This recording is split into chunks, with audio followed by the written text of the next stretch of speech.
And tonight, it is becoming more and more apparent that the President of the United States is willing to endure the dire consequences of plummeting off the fiscal cliff rather than just sit down and negotiate with Republicans at the table.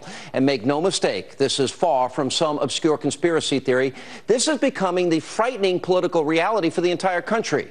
Because what you are seeing now is a man who thinks he has free reign.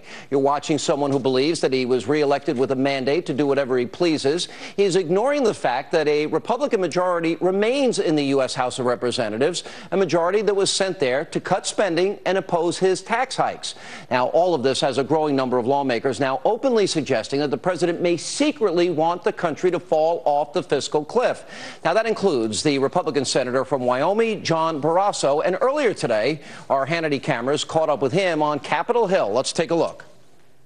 It's increasingly clear to me that the president is very willing to go over the cliff. You know, I think he ought to be spending more time listening and less time lecturing. And the president seems to be just fixated on increasing tax rates, even though they may hurt the economy. And I'm concerned if we go over the cliff that what we're going to see is unemployment back above 9%, and we're going to see a country where we're in a second recession.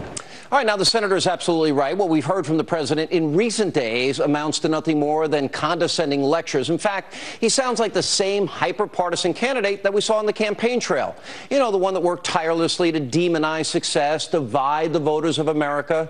And as the senator just mentioned, the president appears to have a downright unhealthy fixation on increasing tax rates, regardless of what the consequences will be. And bring on the fiscal cliff, he says. Who cares if we spiral into yet another recession? And if unemployment goes back up to 9%? Well, that's not the president's problem, because in his mind, if that happens, he'll have yet another golden opportunity to wash his hands of all of his failures and then arrogantly blame the Republican Party. Then to make matters worse, we're learning today that President Obama is a far cry away from waging this battle by his lonesome. As usual, his friends in the mainstream media have been willing to continue to do whatever he wants, and that means to say whatever it takes to try and fool you, the American people, into thinking that raising taxes is your only option.